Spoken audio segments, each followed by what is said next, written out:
3, 2, 1, go.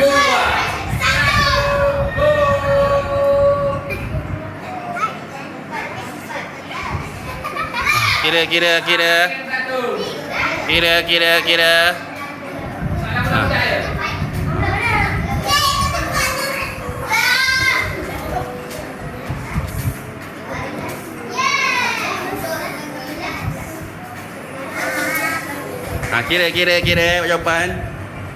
Tak kira tak dapat jawapan. Kali kedua, Aisyah menang tak kali ni kali kedua?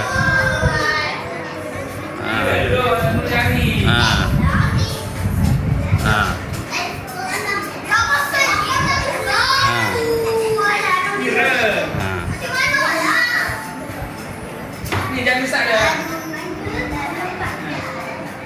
Kira batal, boleh menang dah batal kali lepas ni.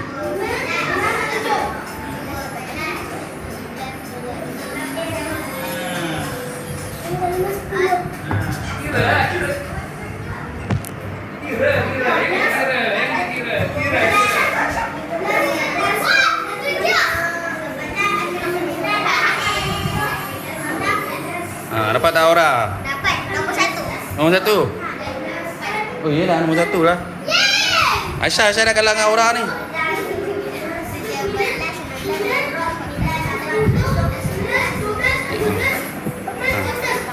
Murid lelaki ni, murid lelaki. Siapa ni? Aura nombor 1 ni. Cepat ni. Cepat Fatih, Farid. Rizki kalahkan Aura pula.